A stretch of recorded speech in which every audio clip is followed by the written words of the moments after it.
বরিশালের গৌরনদীতে প্রধানমন্ত্রী অংশ নেবেন বৃক্ষরোপণ ও ফ্যামিলি কার্ড কর্মসূচিতে। বিকেলে বরিশাল শহরে দলীয় সাংগঠনিক সভা।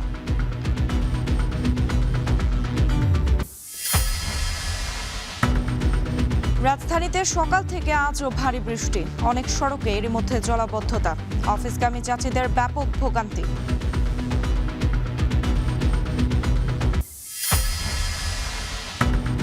চট্টগ্রামে বন্যা পরিস্থিতির উন্নতি নেই, কাপ্তাই হ্রদে পানি বাড়ায় রাঙ্গামাটির ৬ উপজেলার নিম্নাঞ্চল প্লাবিত।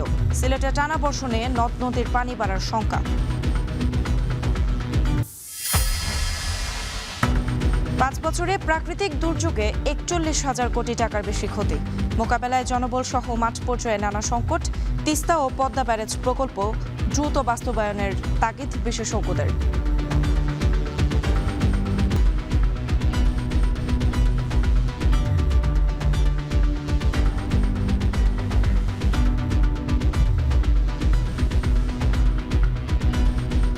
স্বাগত। এখন বানিয়েছে পুরো আয়োজন জুড়ে সঙ্গে আছে আমি সুমাইরাচ্ছি। একদিনের সফরে বরিশালের গৌরনদীতে পৌঁছেছেন প্রধানমন্ত্রী তারেক রহমান। সেখানে বৃক্ষরোপণ ও ফ্যামিলি কার্ড কর্মসূচি উদ্বোধন করবেন তিনি। বিকেলে বরিশাল শহরে দলীয় সাংগঠনিক সভা রয়েছে। এ নিয়ে আরও জানাতে অনুষ্ঠান স্থল থেকে যুক্ত হচ্ছেন সাব্বির রোজ। প্রধানমন্ত্রী কখন নাগাদ যোগ দেবেন এবং তার কর্মসূচি নিয়ে বিস্তারিত জানতে চাই আপনার কাছ থেকে।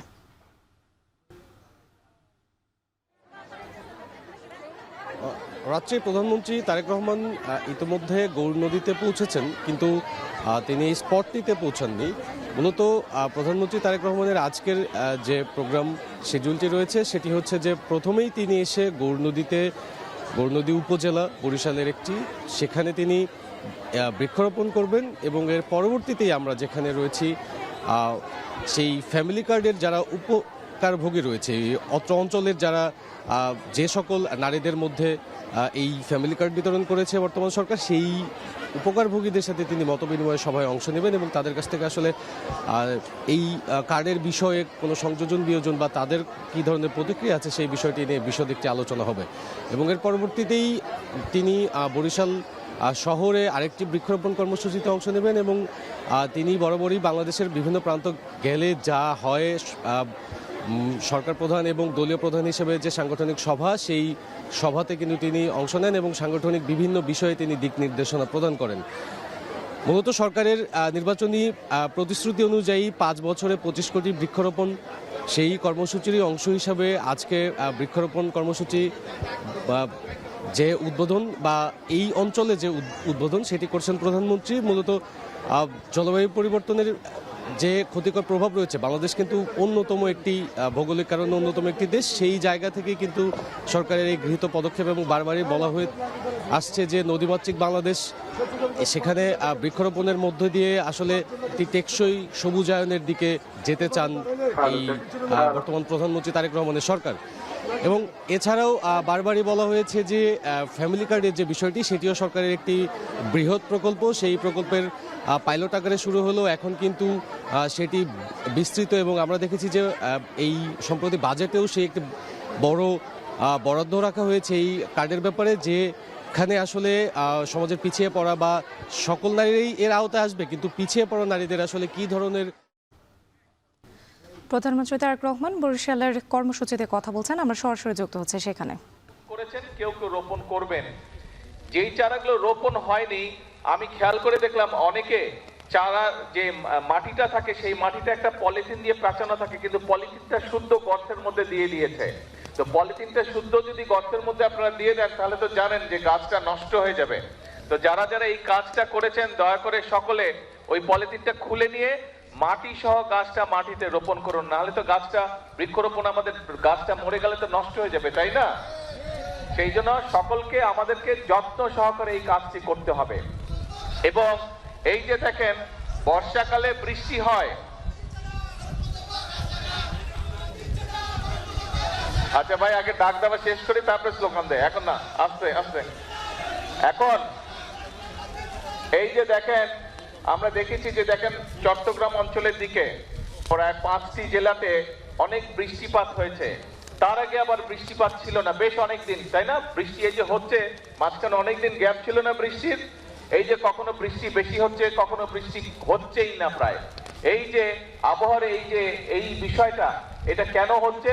কারণ সারা পৃথিবীতেই আবহাওয়ার সমস্যা হচ্ছে, কিন্তু বাংলাদেশে বেশি হচ্ছে এই কারণ যে আগে আমরা যখন ছোট ছিলাম তখন শীতকালে যতটা শীত পড়তো, এখানে অনেক মুরব্বী আছে, মুরব্বীরা ভালো বলতে পারবেন যে এখন কিন্তু আগের মতন শীত পড়ে না, এখন আগের মতন শীত পড়ে না, আবার গরমের সময় অনেক বেশি গরম পড়ে।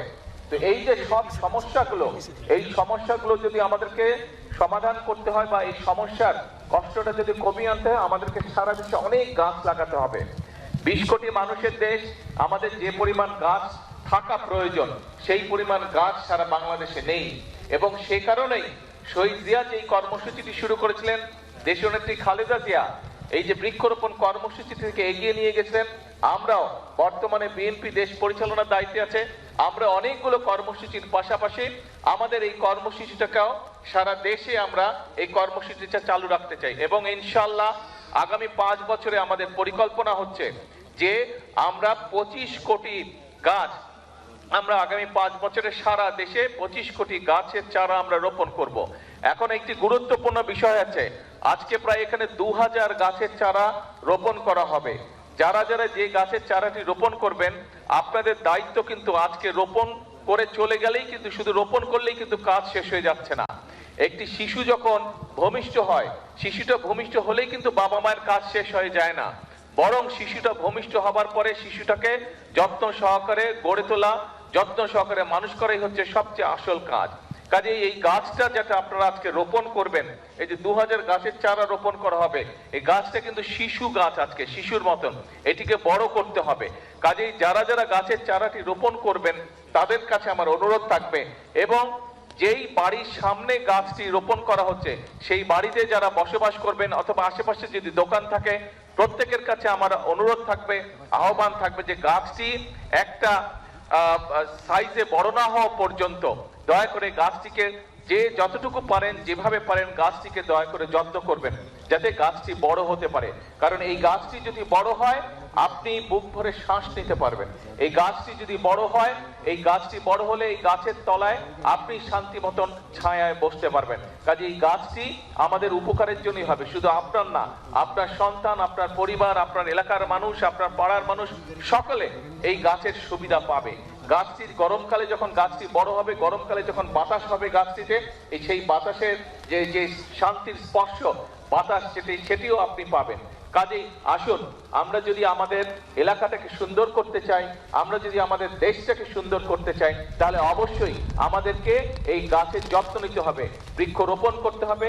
এই বৃক্ষটি বড় হলে যাতে এই বৃক্ষের সুবিধা সকলে পায়, প্রত্যেকটি মানুষ পায়, ওই বৃক্ষের আশেপাশে যারা বসবাস করেন প্রত্যেকটি মানুষ যাতে সেই বৃক্ষের সুবিধাটা পায়, আমাদেরকে সেটাই চেষ্টা করতে হবে। আসুন আল্লাহর নাম নিয়ে বিসমিল্লাহ বলে আমি আমার চারাটি রোপণ করছি।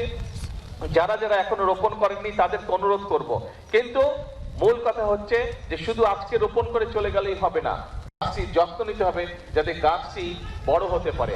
আপনি যেমন সন্তানকে দেখেন বড় হতে, সন্তান যত বড় হয় আপনার বুকটা ভরে ওঠে আনন্দে, ঠিক এই গাছটি যারা যারা রোপণ করছেন বা গাছের যাদের দোকানপাট, বাসা বাড়ির আশেপাশে বা সামনে এই গাছের চারাটি রোপণ করার পরে গাছটি যখন বড় হবে, দেখবেন সন্তান বড় হওয়ার যে আনন্দ, ঠিক গাছটি যখন যত বড় হবে দেখবেন একই রকম আপনি আনন্দ পাবেন। আসুন আল্লাহ দেওয়া এই নিয়ামত, এই আনন্দটি আমরা আজকে সকলে ভাগ করে নিই। হ্যাঁ, আপনারা আজকে যারা 2500, 2000 না, এখানে 2500 গাছ রোপণ করা হবে। যারা 2500 গাছের চারা রোপণ করবেন তাদের সকলকে আমি অনুরোধ করব, আসুন সুন্দরভাবে আমরা চারাটি রোপণ করি, আমরা একসাথে আজকে 2500 চারা রোপণ করি আগামী 2 মিনিটের মধ্যে। হ্যাঁ, আচ্ছা, বৃক্ষরোপণ উপলক্ষে একটা সুন্দর স্লোগান আমরা তৈরি করেছি, বৃক্ষরোপণে সাজাই দেশ সবার আগে, বৃক্ষরোপণে, জোরে, বৃক্ষরোপণে সবার আগে। হলো না, আরো জোরে বলতে হবে, বৃক্ষরোপণে সবার আগে। ইয়েস, আসেন বিসমিল্লাহ বলে আমরা গাছের চারাটি রোপণ করি।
বরিশালের গৌর নদীতে বৃক্ষরোপণ কর্মসূচিতে কথা বলছিলেন তারেক রহমান। এরপর কর্মসূচি উদ্বোধন করেন তিনি। সেখানে সরাসরি যুক্ত ছিলাম আমরা।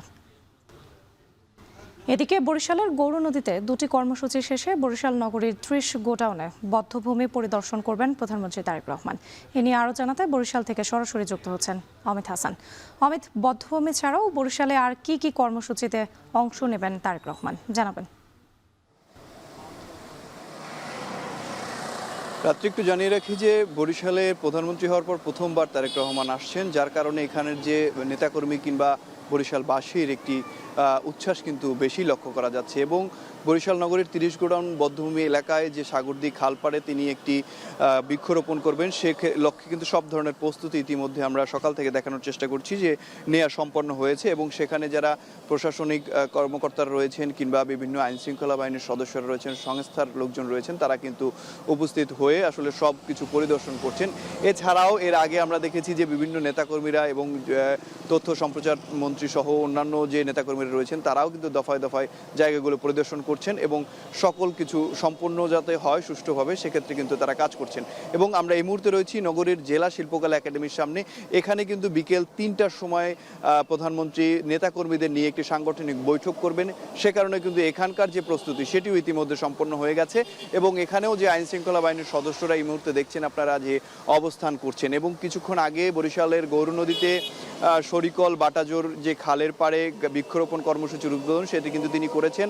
এরপর সেখানে যে ফ্যামিলি কার্ডের প্রদান অনুষ্ঠানে তিনি অংশগ্রহণ করবেন। তার পরপরই কিন্তু তিনি বরিশালের উদ্দেশ্যে রওনা করবেন এবং বরিশাল নগরীর যে ৩০ গোডাউন বধ্যভূমি রয়েছে সেই বধ্যভূমি এলাকায় বৃক্ষরোপণ কর্মসূচিতে অংশ নেবেন। তারপর তিনি দুপুরের খাবার খেয়ে এখানে কিন্তু শিল্পকলা একাডেমিতে এসে যে সাংগঠনিক সভা রয়েছে সেই সাংগঠনিক সভায় অংশগ্রহণ করবেন। এবং এখানে যারা নেতাকর্মীরা রয়েছেন তারাও কিন্তু উপস্থিত থাকবেন। বিভিন্ন জেলা উপজেলার যারা নেতাকর্মীরা রয়েছেন তারা উপস্থিত থাকার কথা রয়েছে। এবং একটু জানিয়ে রাখি যে বিএনপির যারা নেতাকর্মীরা রয়েছেন তারা বলছেন যে যেহেতু প্রধানমন্ত্রী প্রথমবার বরিশালে আসছেন সেহেতু তিনি যে গৌর নদী থেকে আসবেন সেখান থেকেই আসলে বরিশাল পর্যন্ত যে তাদের যে নেতাকর্মীরা রয়েছেন, তাদের যে কর্মীরা রয়েছেন তারা কিন্তু রাস্তার দুই পাশে অবস্থান করবেন এবং সবচেয়ে বড় মানবসৃষ্ট একটি দেয়াল তারা তৈরি করবেন তাকে অভ্যর্থনা জানানোর জন্য, এমনটি নেতাকর্মীরা বলছেন। পাশাপাশি এইখানে যে সাংগঠনিক বৈঠকটি হবে সেখানে বরিশালের যে উন্নয়নমূলক কর্মকাণ্ড রয়েছে যেগুলো দরকার সেগুলো নেতাকর্মীরা উপস্থাপন করবেন এবং প্রধানমন্ত্রীর মাধ্যমে সেগুলো বাস্তবায়ন হবে বলে প্রত্যাশার কথা জানিয়েছেন বিএনপির নেতাকর্মীরা। তো বরিশালে প্রধানমন্ত্রীর আগমনকে ঘিরে যে প্রস্তুতি চলছে এই ছিল তার সবশেষ রাত্রি। প্রধানমন্ত্রীর বরিশাল সফরের নানা কর্মসূচির খবর জানাচ্ছিলেন বরিশাল থেকে অমিত হাসান। এদিকে রাজধানীতে সকাল থেকে আজও ভারী বৃষ্টি। অনেক সড়কে এরই মধ্যে সৃষ্টি হয়েছে জলাবদ্ধতা। এতে ব্যাপক ভোগান্তিতে অফিস ও শিক্ষা প্রতিষ্ঠানগামীরা। এ নিয়ে আরও জানাতে রাজধানীর আরামবাগ থেকে যুক্ত হচ্ছেন রাজু আহমেদ। রাজু, সড়কে জলাবদ্ধতা কেমন দেখতে পাচ্ছেন? রাত্রি, প্রথমে আপনাকে একটি তথ্য দিতে চাই। গতকালই একটি সতর্কবার্তা দেওয়া হয়েছিল আবহাওয়া অফিস থেকে। আবহাওয়াবিদ মোহাম্মদ হাফিজুর রহমানের স্বাক্ষরিত একটি বিজ্ঞপ্তিতে কিন্তু জানানো হয়েছিল যে আজ সারা দিন জুড়ে শুধু ঢাকা সহ প্রায় 4টি বিভাগে ভারী বৃষ্টি হতে পারে এবং সেই বৃষ্টির মাত্রাটি প্রায় 44 থেকে 88 মিলিমিটার হতে পারে বলে কিন্তু সংখ্যা করা হয়েছিল। এবং সেই চিত্র কিন্তু আমরা সকাল থেকে দেখছি। সকাল 8:30 নাগাদ রাজধানীতে বৃষ্টি শুরু হয়েছে।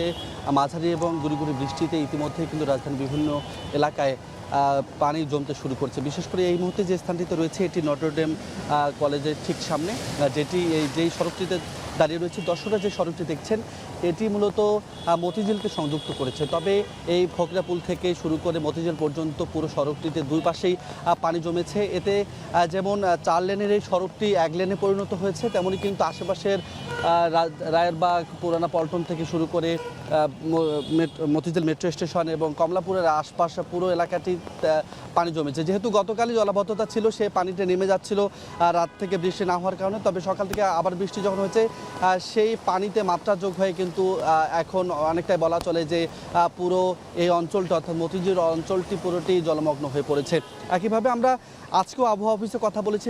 আবহাওয়া অফিসের পক্ষ থেকে যেমনটি জানানো হয়েছে, গতকাল যে সতর্ক বার্তাটি দেওয়া হয়েছিল সেটি আজও বহাল রয়েছে এবং দুপুর 12টা পর্যন্ত সেই সতর্ক বার্তা থাকবে এবং দুপুর 12টার পর আবার নতুন করে তারা মূলত সতর্ক বার্তা দেবে। তবে আমরা এখন পর্যন্ত রাজধানী জুড়ে বিভিন্ন এলাকায় খোঁজখবর নেওয়ার চেষ্টা করেছি। ইতিমধ্যে ইতিমধ্যে যে খোঁজ খবরগুলো আমরা পেয়েছি, রাজধানীর পান্থপথ, গ্রিন রোড সহ আশেপাশের এলাকাগুলো তো প্লাবিত হয়েছে এবং জলাবদ্ধতার সৃষ্টি হয়েছে। এবং এই বৃষ্টি যদি আরও কিছুক্ষণ চলে বা সারা দিন জুড়ে চলে, তাহলে হয়তোবা রাজধানীর যে অঞ্চলগুলো গতকাল জলবদ্ধ হয়েছিল সেগুলো যেমন তলিয়ে যাবে, আশেপাশে নতুন করে বিভিন্ন এলাকা তলিয়ে যাওয়ার সম্ভাবনা কিন্তু রয়েছে। রাত্রি এই ছিল এখন পর্যন্ত আমার কাছে আরামবাগ থেকে সর্বশেষ। রাজধানীর অনেক সড়কে সৃষ্টি হয়েছে জলাবদ্ধতা। এ নিয়ে বিস্তারিত জানাতে আমাদের সঙ্গে যুক্ত ছিলেন রাজু আহমেদ। 4 দিন পেরিয়ে গেলেও পাহাড়ি ঢল আর বন্যার পানিতে তলিয়ে আছে চট্টগ্রামের নানা উপজেলার অনেক গ্রাম। রবিবার অনেক এলাকায় পানি নামতে শুরু করলেও রাতের বৃষ্টিতে কিছু কিছু এলাকায় আবারও পানি বেড়েছে। এদিকে রাঙামাটিতে থেমে থেমে বৃষ্টিপাত অব্যাহত রয়েছে। কাপ্তাই হ্রদের পানি বাড়ায় 6 উপজেলার নিম্নাঞ্চল প্লাবিত হয়ে নতুন করে বন্যার শঙ্কা দেখা দিয়েছে। বন্যা পরিস্থিতির আরও খবর জানাতে চট্টগ্রামের সাতকানিয়া থেকে যুক্ত হচ্ছেন ফয়সাল করিম এবং রাঙামাটি থেকে জিয়াউর রহমান জুয়েল। প্রথমে যাচ্ছি চট্টগ্রামে ফয়সালের কাছে। ফয়সাল, বন্যা পরিস্থিতি এই মুহূর্তে কেমন দেখতে পাচ্ছেন? নতুন করে কোনো এলাকা প্লাবিত হয়েছে কিনা, কি তথ্য রয়েছে আপনার কাছে?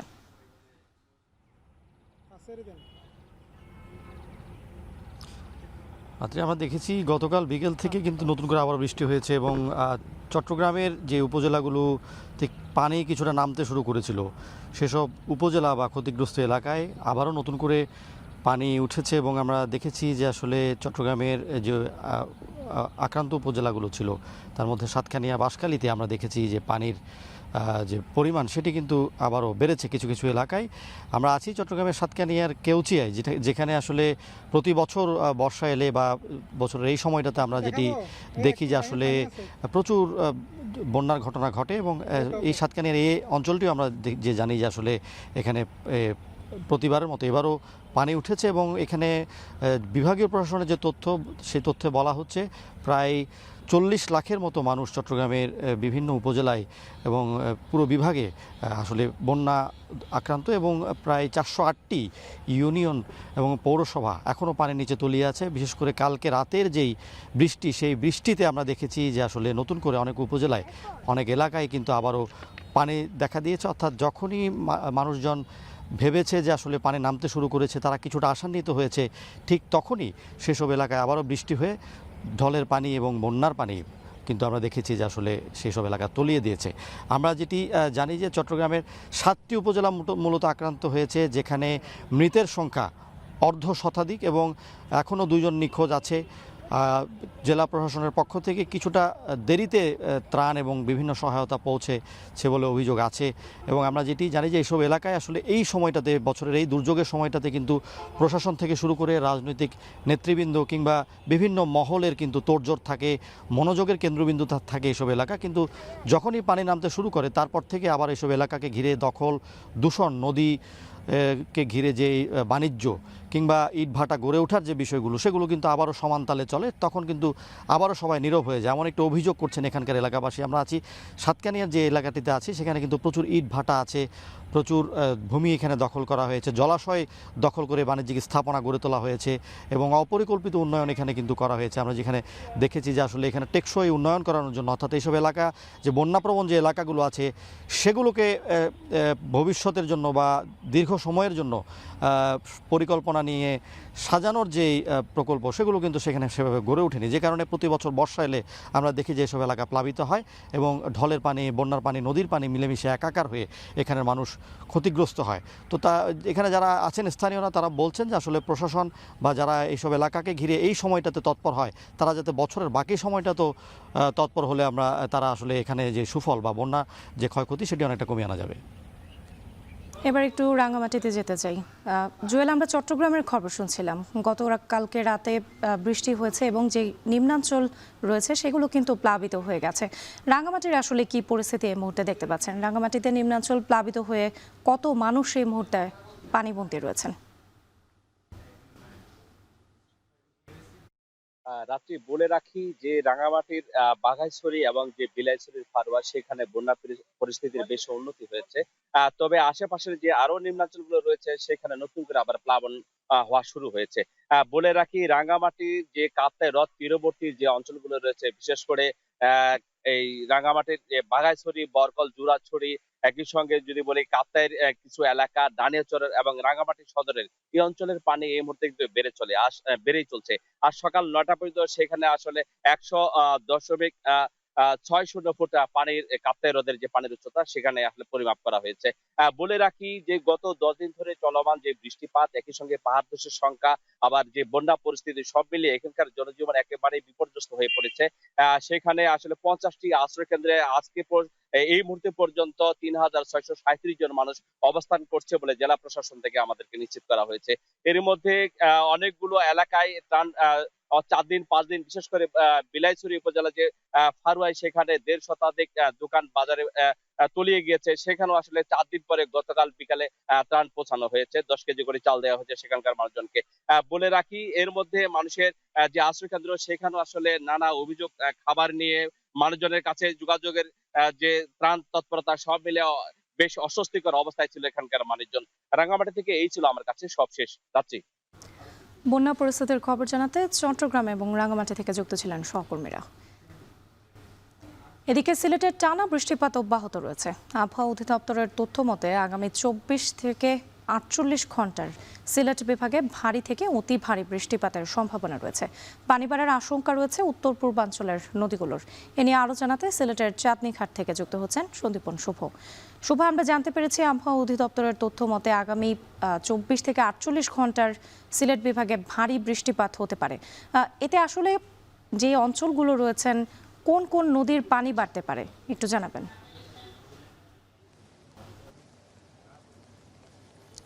রাত্রি আমি এই মুহূর্তে রয়েছি কিনব্রিজ এলাকায় এবং সুরমাঘাট সংলগ্ন যে এলাকা সেই চাঁদনী ঘাটে আমরা রয়েছি এবং এখানে কিন্তু মৌসুমি বায়ুর যে প্রভাব সেটিতে আমরা দেখতে পাচ্ছি সকাল থেকেই কিন্তু বৃষ্টিপাতের পরিমাণ বেড়েছে।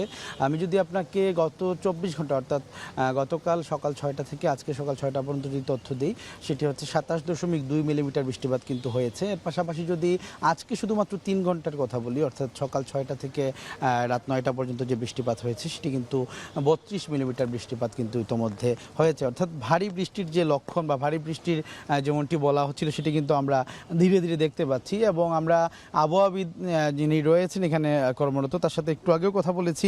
তিনি যেমনটি বলেছেন যে আসলে এই মুহূর্তে আবহাওয়া পরিস্থিতি কিছুটা ভারী বর্ষণের দিকেই যাচ্ছে এবং আগামী 24 থেকে 48 ঘন্টা এই পরিস্থিতি অব্যাহত থাকবে।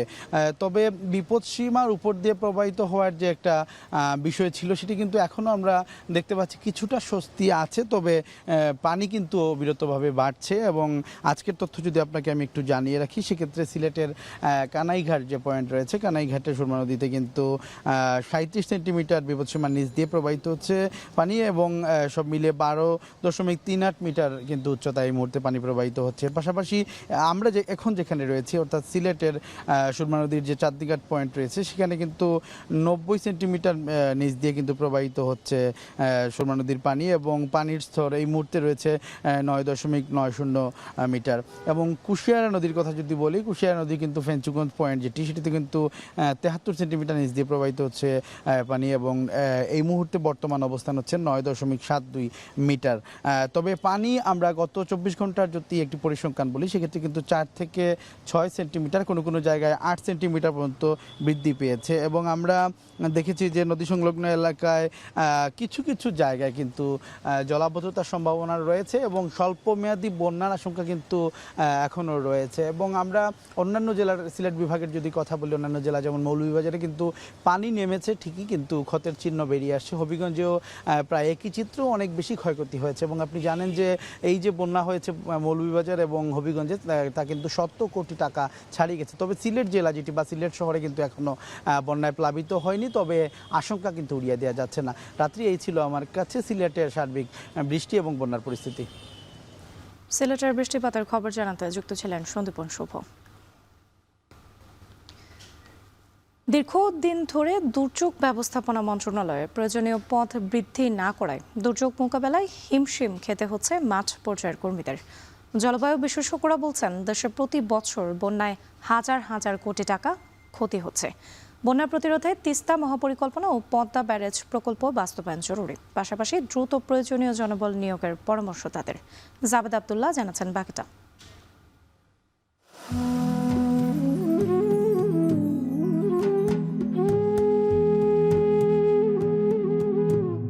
4-5 দিন পানি বন্ধ। ঘরে একটা চাইলো নাই ডাইলো নাই, আমি কি করুন, থাকার কোনো জায়গা নাই, হাতে একটা পয়সা পাচ্ছি আমার।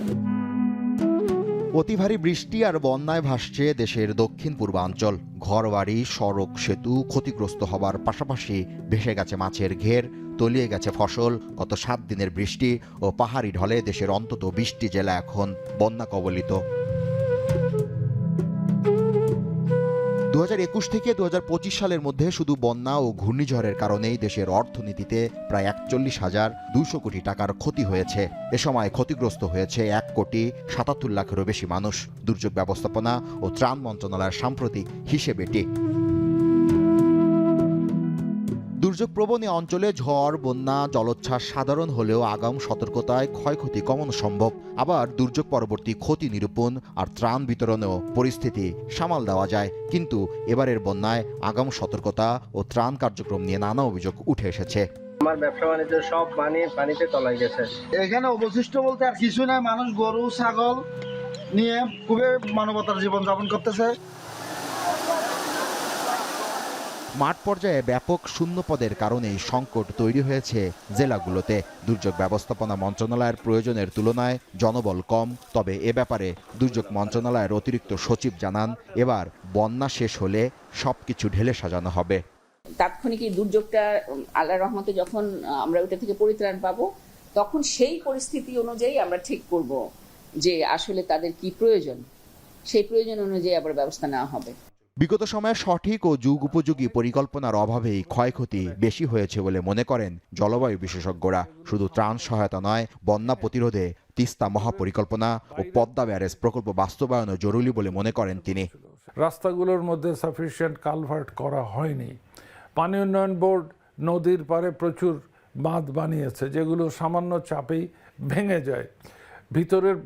বাইরের পানি আপনি ঢুকতে দিলেন না বাঁধ দিয়ে, কিন্তু ভিতরের পানি নিষ্কাশনের কি ব্যবস্থা করেছেন? ভবিষ্যতে দুর্যোগ পরিস্থিতি প্রতিরোধে টেকসই প্রস্তুতি কার্যকর উদ্যোগ হতে পারে বলে মত বিশেষজ্ঞদের। জলোচ্ছ্বাসের যে দুর্যোগ, যেটা অক্টোবরের শেষ থেকে নভেম্বর পর্যন্ত থাকবে, তার আগে স্থানীয় সরকারগুলোকে আমার মেরামত করা দরকার। এজন্য সাধারণ মানুষের সচেতনতা জরুরি বলে মনে করেন দুর্যোগ ব্যবস্থাপনা বিশেষজ্ঞরা। জাবেদ আব্দুল্লাহ, এখন, ঢাকা। আরও বসতবাড়ি, ফসলের মাঠ, গুচ্ছগ্রাম, কবরস্থান। অন্যদিকে বেশ কয়েকটি নদ নদীর পানি বৃদ্ধি অব্যাহত রয়েছে। যদিও ভাঙন কবলিত এলাকায় জিও ব্যাগ ফেলে ভাঙন প্রতিরোধে কাজ করেছে বলে জানায় জামালপুর পানি উন্নয়ন বোর্ড। জুয়েল রানার তথ্য ছবিতে দেখুন বিস্তারিত। মেলান্দহ উপজেলার 55 বছর বয়সী কৃষক মুসা ফারাজি দীর্ঘ 17 বছর যাবৎ ব্রহ্মপুত্র নদের করাল গ্রাসের শিকার তার পরিবার। ইতিমধ্যে একাধিকবার বসতভিটা সহ 25 বিঘা ফসলি জমি নদীর গর্ভে বিলীন হয়েছে। গত 15 দিন ধরে নদের পানি বাড়ায় আতঙ্ক আর উৎকণ্ঠায় দিন কাটছে তার। 25 বিঘা জমি নদীর থেকে থাকা, এখানে অল্প 2-3 বিঘা জমি আছে, বাড়িঘর করে আছি, তাও এই বছর যাবো গা। এই বছর গেলে গাই আমরা যার কি করে খাম, কই যায় থাকবো, আমার কোনো উপায় নাই।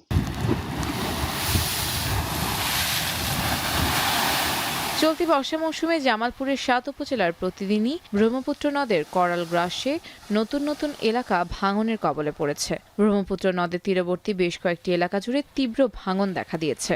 এরই মধ্যে মেলান্দহ উপজেলার টুপকার চরে প্রায় 2 কিলোমিটার এলাকা জুড়ে 2 তীরে ভাঙন দেখা দিয়েছে। সমস্ত নেমে গেছে, 15-20 দিন ধরে ভাঙনটা বেশি। আমার সামনেও আইডেনে জুনাই, পাশেও আইডেনে জুনাই, খুব কষ্টের মধ্যে আছি, অভাবের মধ্যে আছি।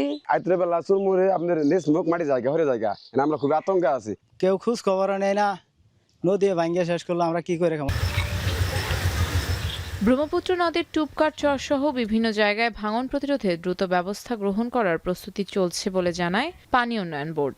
আশ্রয়ণ প্রকল্প সংলগ্ন ভাঙন এরিয়ায় আমরা 120 মিটার অস্থায়ী জরুরি আপৎকালীন কাজ গ্রহণ করেছি। পাশাপাশি মেইন যে পার্ক ব্রহ্মপুত্রে, সেখানেও ভাঙন রয়েছে টুপকার চর এরিয়ায়। সেই সকল ভাঙন আমাদের অবজারভেশনে আছে। আমরা পর্যায়ক্রমে আমাদের অনুন্নয়ন রাজস্ব বাজেট বা কোনো অন্যান্য প্রকল্পের আওতায় এখানে পার্মানেন্ট প্রোটেকশনের দিকে যাব। নদী ভাঙনের শিকার হয়ে এলাকা ছাড়া সহ সড়কের পাশে দুচালা করে আশ্রয় নিয়েছে অনেকেই। এছাড়া ফসলি জমি হারিয়ে কাজ না থাকায় মানবেতর জীবনযাপন করছে পরিবারগুলো। এখন জামালপুর। একসময় নদীর বুক চিরে ছুটে চলত নৌকা, জেলের জালে ধরা পড়ত ঝাঁকে ঝাঁকে রূপালী মাছ, আর স্বচ্ছ জলেই বেঁচে থাকত হাজারো কৃষকের স্বপ্ন। অথচ সেই ইচ্ছামতি আজ লড়ছে নিজের অস্তিত্ব টিকিয়ে রাখার লড়াইয়ে। অপরিকল্পিত বাঁধ, বেদখল আর বছরের পর বছর অবহেলায় প্রাণবন্ত এই নদী পরিণত হয়েছে একটি স্থবির দূষিত জলাশয়। আসাদ জামানের প্রতিবেদন। মানিকগঞ্জ হরিরামপুরের ইছামতি নদী, যে নদী একদিন ছিল এই জনপদের প্রাণভোমরা, আজ তার বুকে নেই স্রোতের কলতান, নেই জীবনের কোনো স্পন্দন। নদীর বিভিন্ন অংশে গড়ে তোলা হয়েছে একের পর এক বাঁধ। কোথাও সেই বাঁধের ওপর বসে গেছে রাস্তা, কোথাও আবার গজিয়ে উঠেছে দোকানপাট, এমনকি বসতবাড়িও। ফলে পদ্মার পানি আর পৌঁছাতে পারছে না ভাতসালা, দিয়ার কিংবা গোপীনাথপুরের মতো বিস্তৃত বিলগুলোতে। একে একে শুকিয়ে যাচ্ছে জলাশয়, হারিয়ে যাচ্ছে দেশীয় প্রজাতির মাছ, আর পানির অভাবে চরম দুর্ভোগে দিন কাটাচ্ছে কৃষক ও জেলে পরিবারগুলো। এদিকে বর্ষা এলেও মেলে না স্বস্তি। বাঁধে আটকা পড়া কচুরিপানা পচে ছড়াচ্ছে উৎকট দুর্গন্ধ। নদীতে জমছে গৃহস্থালির বর্জ্য আর মানব বর্জ্যের স্তূপ। দূষিত এই পানিতে বাড়ছে মশার উপদ্রব। ভেঙে পড়েছে পরিবেশের স্বাভাবিক ভারসাম্য। যে নদী একদিন মানুষের জীবনের ভরসা ছিল, আজ সেই নদী যেন হয়ে উঠেছে দুর্ভোগের আরেক নাম। ইছামতি নদীতে পানি নাই, এই জন্য কৃষিকাজের অবস্থান তেমন একটা ভালো না। কত পানি আসলো, কাটা ফলা অনেক মাছ মারছে, এই মারছে, বড় বড় নৌকা গেছে। এই নদীতে আমরা আগে জিটকা যাইতাম, জিটকা থেকে আবার এদিকে বালিরটাকের হাট করতাম, তারপরে বিভিন্ন জায়গায় যাতায়াত করতাম। এখানে বালিরটাকে ঢাকা পর্যন্ত যাওয়া গেছে। হাতে গোনা কয়েকজন ব্যক্তি স্বার্থের জন্য এই ইছামতি নদীকে গলা টিপে হত্যা করা হয়েছে। এখন আমরা চাইতেছি এই নদীটা খুলে দিলে বোধহয় আমাদের জন্য ভালো হয়। পানি উন্নয়ন বোর্ড বলছে, নদীর হারানো স্বাভাবিক প্রবাহ ফিরিয়ে আনতে চিহ্নিত করা হচ্ছে অবৈধ বাঁধ। পর্যায়ক্রমে সেগুলো অপসারণ করা হবে। নদীর প্রবাহ ঠিক রাখার জন্য আমরা কাজ চালিয়ে যাচ্ছি এবং নদীর উপর দিয়ে যে সমস্ত ক্লোজার, অর্থাৎ স্থানীয় জনগণ সুবিধার জন্য বাঁধ তৈরি করেছেন এবং বাঁধগুলো অপসারণ করে আমরা হাইড্রোলিক স্ট্রাকচার বসিয়ে যেন নদীর প্রবাহ সঠিক রাখা যায় সেই ব্যাপারে আমাদের কাজ চলমান আছে। একটি নদী শুধু পানির ধারা নয়, এটি একটি জনপদের জীবন, জীবিকা আর প্রকৃতির অস্তিত্ব। তাই ইছামতিকে বাঁচাতে দখলমুক্ত, অপ্রয়োজনীয় বাঁধ অপসারণ এবং দ্রুত পুনঃখননের দাবি স্থানীয়দের। আসাদ জামান, এখন মানিকগঞ্জ। এবারে আন্তর্জাতিক প্রসঙ্গ। হরমুজের নিরাপদ চলাচল নিশ্চিতের অজুহাতে দক্ষিণ ইরানের একাধিক স্থাপনায় ফের জোরালো হামলা চালিয়েছে যুক্তরাষ্ট্র। এতে 1 জন নিহত ও 4 জন আহত হয়েছেন। জবাবে বাহরাইন, জর্ডান ও কুয়েতের মার্কিন ঘাঁটিতে পাল্টা হামলা চালিয়েছে ইরান। পাশাপাশি যুক্তরাষ্ট্রের হামলাকে যুদ্ধবিরতির লঙ্ঘন উল্লেখ করে এতে মদদ না নিতে প্রতিবেশী রাষ্ট্রগুলোকে সতর্ক করেছে তেহরান। আর পাল্টাপাল্টি হামলার জেরে 4% বেড়ে অপরিশোধিত জ্বালানি ব্রেন্ট ক্রুডের দাম $79 পৌঁছেছে। অর্ণব প্রসাদের প্রতিবেদন। হরমুজ ঘিরে যুক্তরাষ্ট্র ইরান পাল্টাপাল্টি সংঘাতে ফের রক্তাক্ত মধ্যপ্রাচ্য। পারস্য উপসাগরের সরু জলপথটিতে সাইপ্রাসের পতাকাবাহী জাহাজে হামলার জবাবে শনিবার ইরানের অন্তত 140টি স্থাপনায় মুহুর্মুহু হামলা চালায় ওয়াশিংটন। জবাবে হরমুজ সাময়িকভাবে বন্ধ ও উপসাগরীয় দেশগুলোর বিভিন্ন মার্কিন ঘাঁটিতে পাল্টা হামলা চালায় ইরান। শনিবারের হামলার রেশ কাটতে না কাটতেই রোববার 3 ঘন্টারও বেশি সময় ধরে দক্ষিণ ইরানের বন্দর আব্বাস, সিরিক, খুজেস্তান ও কেশম দ্বীপের একাধিক স্থাপনায় একের পর এক বিস্ফোরণ ঘটায় ওয়াশিংটন। পরে এক বিবৃতিতে মার্কিন সেন্ট্রাল কমান্ড জানায়, হরমুজে নিরাপদ জাহাজ চলাচল নিশ্চিত ও জলপথটিতে চলাচলকারী নৌযানগুলোতে ইরানের হামলার সক্ষমতা ভেঙে দিতে নতুন দফায় হামলা চালানো হয়েছে। লক্ষ্যবস্তু ছিল ইরানের বিমান প্রতিরক্ষা ব্যবস্থা, রাডার সিস্টেম, ক্ষেপণাস্ত্র ও ড্রোন উৎপাদন কেন্দ্র। মার্কিন হামলার জবাব দিতে বিলম্ব করেনি ইরানও। পাল্টা প্রতিশোধ হিসেবে কুয়েত, জর্ডান ও বাহরাইনের মার্কিন ঘাঁটিতে হামলা চালিয়েছে তেহরান। বাহরাইনের সাইরেন বাজিয়ে বাসিন্দাদের নিরাপদ স্থানে সরে যাওয়ার নির্দেশ দিয়েছে প্রশাসন। এর আগে যুক্তরাষ্ট্রের হামলাকে সরাসরি যুদ্ধবিরতির লঙ্ঘন বলে উল্লেখ করে এতে মদদ না দিতে প্রতিবেশী রাষ্ট্রগুলোকে সতর্ক করেছে ইসলামী প্রজাতন্ত্র। আর ইরান হরমুজ বন্ধের ঘোষণা দিলেও ট্রাম্পের দাবি বাণিজ্যিক জাহাজ চলাচলের জন্য সচল রয়েছে জলপথটি। এরই মধ্যে যুক্তরাষ্ট্র ইরান পাল্টাপাল্টি সংঘাতের নেতিবাচক ছাপ পড়েছে বিশ্ব জ্বালানির বাজারে। 4% বেড়ে অপরিশোধিত জ্বালানি ব্রেন্ট ক্রুডের দাম $79 দাঁড়িয়েছে। সংঘাত দীর্ঘায়িত হলে এর দাম আরও বাড়বে বলে শঙ্কা জ্বালানি বিশেষজ্ঞদের। অর্ণব প্রসাদ, এখন বিশ্ব। বরিশালের গরু নদীর কর্মসূচিতে কথা বলছেন প্রধানমন্ত্রী তারেক রহমান। আমরা সরাসরি যুক্ত হচ্ছে সেখানে। শখ করেছে কিছু জিনিস কিনবে, কাজেই এই জিনিসগুলো হয়তো আপনার পক্ষে সম্ভব হচ্ছিল না, কিন্তু এই ফ্যামিলি কার্ডটা পাওয়ার ফলে আমরা যে বোনদের কথা শুনলাম তাদের কাছ থেকে আমরা জানলাম যে ফ্যামিলি কার্ড পাওয়ার ফলে একটু হলেও তাদের জন্য সুবিধা হয়েছে সংসারের কাজগুলো গুছানোর জন্য। আমাদের লক্ষ্য এটাই, আমাদের উদ্দেশ্য এটাই যে আমাদের মায়েরা যাতে একটু হলেও ভালো থাকতে পারে, দেশের মানুষ যাতে একটু হলেই ভালো থাকতে পারে। প্রিয় মায়েরা, প্রিয় বোনেরা, আজকে আমাদেরকে যদি সামনের দিকে দেশকে এগিয়ে নিয়ে যেতে হয়, যদি দেশের মাদের হাতে, প্রত্যেকটি নারীর হাতে যদি ফ্যামিলি কার্ড পৌঁছে দিতে হয়, তাহলে আপনাদের সাহায্য, আপনাদের সমর্থন, আপনাদের সহযোগিতা বর্তমান বিএনপি সরকারের প্রয়োজন। বিএনপি সরকারকে আপনারা যদি, দেশের নারী সমাজ সকলে যদি বিএনপি সরকারকে সহযোগিতা করে, যদি বিএনপি সরকারের পাশে থাকে, ইনশাল্লাহ আমরা ফ্যামিলি কার্ড আস্তে আস্তে সারা দেশে পৌঁছে দিতে পারবো। এবং আমরা দৃঢ়ভাবে বিশ্বাস করি যে ফ্যামিলি কার্ডের মাধ্যমে আমরা সমাজে আমরা একটি বিরাট পরিবর্তন করতে সক্ষম হব ইনশাল্লাহ। কারণ ধীরে ধীরে শিক্ষার আলোকিত হবে আমাদের নারীরা, একই সাথে অর্থনৈতিক ভাবেও তারা ধীরে ধীরে শক্তিশালী হবে। আমরা একটি কথা বলি যে আমরা করব কাজ, গর্ব দেশ সবার জন্য। সবার আগে যেমন বাংলাদেশ বলি, একই কথা আমরা বলি সবার জন্য বাংলাদেশ। আমরা বলি গর্ব কাজ, গর্ব দেশ, সবার আগে বাংলাদেশ। গর্ব কাজ, গর্ব দেশ, সবার জন্য বাংলাদেশ। সবাই যাতে এই বাংলাদেশে আমরা আগামী দিনে একটু ভালো থাকতে পারি, সবাই যাতে আমরা বাংলাদেশে একটু ভালোভাবে চলতে পারি, সেটাই হচ্ছে বর্তমান সরকারের রাজনীতি, সেটাই হচ্ছে আমাদের লক্ষ্য, সেটাই হচ্ছে আমাদের উদ্দেশ্য। আমরা দেশে সকলকে শান্তিতে নিয়ে চলতে চাই। দেশে আমরা সকল ধর্মের মানুষকে একসাথে নিয়ে শান্তিতে আমরা চলতে চাই। আমরা যদি ধৈর্যশীল হই, আমরা সকলে যদি ধৈর্য সহকারে চলি, যারা স্লোগান দিচ্ছেন এই ছেলেপেলেগুলো খুব ডিস্টার্ব করে, আমরা যদি সকলে মিলে ধৈর্য সহকারে চলি, তাহলে আমরা আমাদের এই দেশটাকে আমাদের প্রত্যাশিত দেশ হিসেবে গড়ে তুলতে পারবো। আমরা মুসলমান হই, আমরা হিন্দু হই, আমরা বৌদ্ধ হই, খ্রিস্টান হই, আমাদের হাজার বছরের ঐতিহ্য হচ্ছে সকল ধর্মের মানুষ এই দেশে আমরা শান্তিতে বসবাস করেছি অতীতে। কাজেই বর্তমানে এবং ভবিষ্যতেও আমরা চাই সকল ধর্মের মানুষকে একসাথে নিয়ে কোনো ভেদাভেদ না, সকলকে মানবিকতার ভিত্তিতে বিচার করে আমরা এই দেশকে পুনর্গঠন করতে চাই, আমরা এই দেশকে সামনে এগিয়ে নিতে চাই। এবং সকল সময় আমি একটি কথা বলি, বিএনপির সকল রাজনৈতিক ক্ষমতার উৎস জনগণ।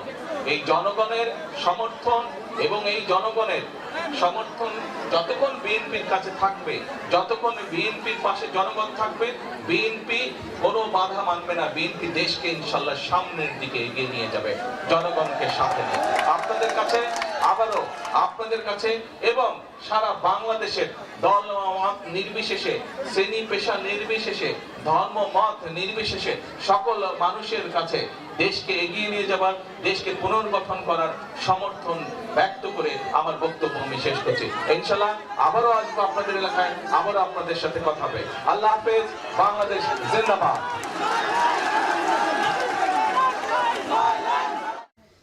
বরিশালের গৌর নদীতে ফ্যামিলি কার্ড কর্মসূচিতে কথা বলছিলেন প্রধানমন্ত্রী তারেক রহমান। আমরা সরাসরি যুক্ত ছিলাম সেখানে। আর এই ছিল এখন বাণিজ্যে। এখন টেলিভিশন ওয়েবসাইট